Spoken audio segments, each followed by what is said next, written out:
ओम नमः शिवाय, जय श्री महाकाल। तो सावन के इस पवित्र महीने में भोलेनाथ आपकी सारी मुराद, सारी कामना पूर्ण करे। देखिए, आज का जो उपाय है ये बहुत ही खास होने वाला है। अगर आपके घर में ऐसा कोई व्यक्ति है जो बहुत ज़्यादा परेशान होता है इस बात को लेकर कि उसकी जो कामना है वो पूर्ण नहीं हो रही है। अब वो कामना किसी भी प्रकार की हो सकती है, वो धन को लेकर हो सकती है, नौकरी में वृद्धि के लिए हो सकती है, या जीवन में सुख समृद्धि के लिए हो सकती है। तो ऐसे में आपको उनके लिए ये उपाय कर लेना है। तो पूज्य गुरु जी की कथा को सुनकर ही ये उपाय बहुत अच्छे से समझाएंगे। उसके पहले इस वीडियो को लाइक कर दें और चैनल पर नए हो तो सब्सक्राइब जरूर करें। तो इस उपाय में जो सबसे पहले सामग्री हमें चाहिए वो है बेलपत्र।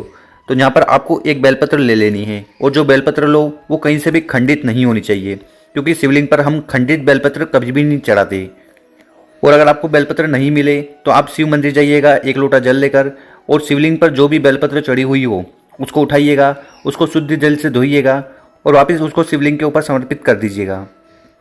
इसके बाद जो अगली सामग्री है वो है शहद। तो आपको लेना है शहद। कितना लेना है?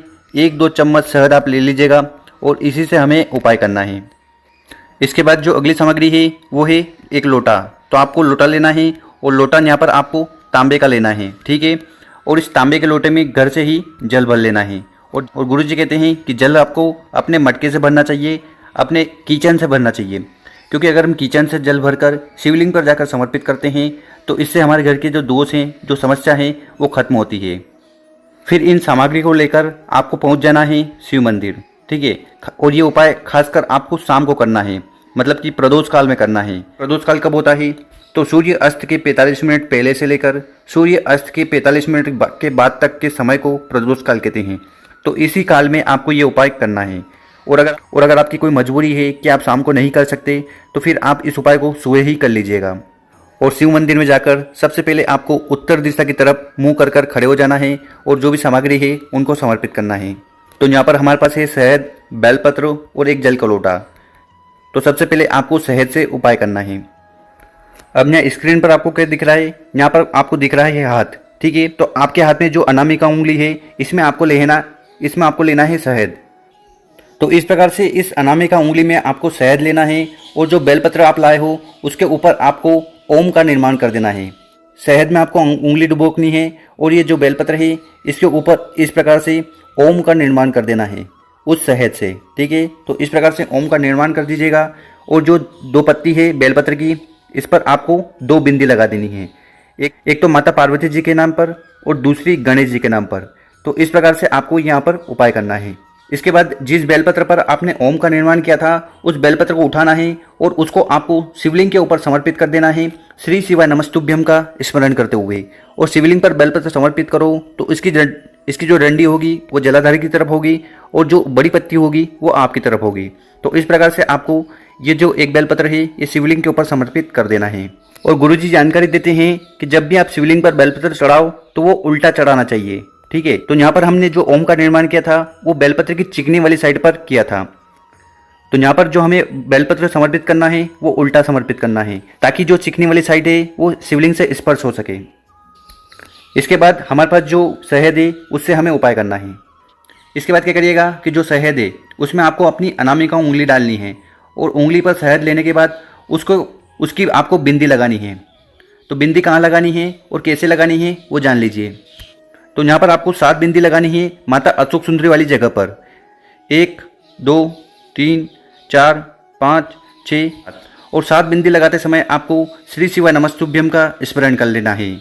और यहाँ पर एक चीज़ का ध्यान रखिएगा कि जब बिंदी लगाओ तो आपको उतरते फॉर्म में लगानी है। तो आपको इस तरह लगानी है। तो पहली बिंदी आपको ये लगानी है और आखिरी बिंदी ये लगानी है। तो इस प्रकार से हमें ये बिंदी लगानी है ताकि हमारे जीवन में जो भी समस्या है वो खत्म हो। और इसके बाद जो एक जल का लोटा है उसको आपको उठाना है, और उसको आपको शिवलिंग के ऊपर समर्पित कर देना है श्री शिवाय नमस्तुभ्यम का स्मरण करते हुए। और यहाँ पर जल चढ़ाओ उस समय आपको एक चीज़ का ध्यान रखना है कि जल की धारा बहुत ज़्यादा स्लो होनी चाहिए, ताकि आप अपनी मनोकामना भी कह दें और साथ ही साथ श्री शिवाय नमस्तुभ्यम का स्मरण भी कर लें। इसके बाद आपको हाथ जोड़कर प्रार्थना कर लेनी है, और आपके जीवन में जो भी दुख है, जो भी परेशानी है, वो चाहे धन को लेकर हो, व्यापार को लेकर हो, नौकरी को लेकर हो, या कोई और विशेष कामना है तो वो वहाँ पर आपको कह देनी है। और इसके साथ अगर आपकी कोई विशेष कामना है और आप चाहते हो कि वो पूर्ण हो तो उसके लिए आपको शिवलिंग के साइड में बैठ जाना है और 108 बार श्री शिवाय नमस्तुभ्यम का स्मरण करना है और भोलेनाथ से विशेष कामना कह देना है। अब जान लेते हैं गुरुजी द्वारा बताया गया अगला उपाय। तो इस उपाय को क्यों करना है? अगर आपके जीवन में बहुत ज़्यादा चिंता है और आप तनाव में रहते हो, वो चिंता किसी भी बात को लेकर हो सकती है, और व्यापार को लेकर हो सकती है, पढ़ाई को लेकर हो सकती है, या कोई और चिंता हो, तो उसको दूर करने के लिए आपको ये उपाय करना है। तो इस उपाय में जो सबसे पहले सामग्री लेनी है वो है घी। तो आपको घी लेना है, और ये जो घी है ये हो सके तो शुद्ध लीजिएगा, क्योंकि शुद्ध घी से उपाय करने का महत्व ही अलग है। तो इस प्रकार से आपको आधी चम्मच ये घी ले लेना है। इसके बाद जो अगली सामग्री है वो है लोटा।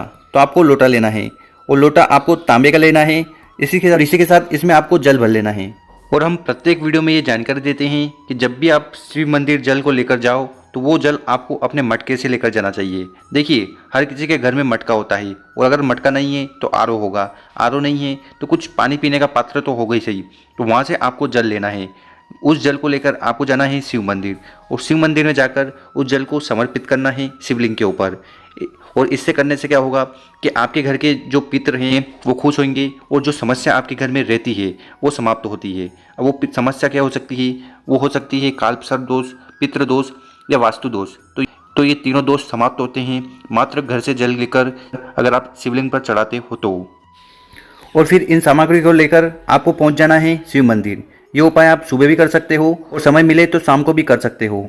सबसे पहले शिव मंदिर में जाकर उत्तर दिशा की तरफ मुंह कर खड़े हो जाना है, और यहाँ पर हम जो सामग्री लाए हैं उनसे हमें उपाय करना है। तो यहाँ पर हमारे पास है घी। तो इस घी में आपको क्या करना है? सबसे पहले अपनी जो अनामिका उंगली है वो डालना है। ठीक है, घी में डालकर अनामिका उंगली में घी ले लेना है। घी को लेने के बाद क्या करिएगा कि जो माता अशोक सुंदरी वाली जगह होती है, ये जो माता अशोक सुंदरी वाली जगह है, यहाँ पर फिर आपको ओम का निर्माण करना है। क्या करना है? आपको अपनी अनामिका उंगली में घी लेना है। घी लेने के बाद जो माता अशोक सुंदरी वाली जगह है यहाँ पर ओम का निर्माण कर देना है। ओम का निर्माण कर दिया। इसके बाद क्या करिएगा कि जो आप अपने साथ एक जल का लोटा लाए हो उसको उठाना है, और उठाकर उसको आपको शिवलिंग के शीर्ष भाग पर समर्पित कर देना है, श्री शिवाय नमस्तुभ्यम का स्मरण करते हुए। और जल चढ़ाते समय जल की धारा बहुत ज़्यादा स्लो होनी चाहिए, ताकि आप 11 बार श्री शिवाय नमस्तुभ्यम का स्मरण कर लें। साथ ही साथ आप अपनी कामना भी वहाँ पर कर लें। यहाँ पर जो आपने ओम का निर्माण किया था, यहाँ पर आपको अपनी उंगली लगानी है। ठीक है, उंगली लगाने के बाद थोड़ा सा जो घी है वो ले लेना है। घी ले लिया। इसके बाद क्या करिएगा कि आपका जो मस्तक होता है, ठीक है, ये आपका मस्तक है, तो यहाँ से घी लेकर आपको उसकी एक बिंदी आपके मस्तक पर लगा लेनी है। बस। तो जैसे ही ये बिंदी आप अपने मस्तक पर लगाओगे, फिर आपके जीवन में जो भी तनाव है, चिंता है, वो सब दूर होने लगेगी। और इसके बाद आपको हाथ जोड़कर माता अशोक सुंदरी से निवेदन कर लेना है कि हे माता अशोक सुंदरी, हमारे जीवन में जो भी तनाव है, जो भी चिंता है, उन्हें दूर करें।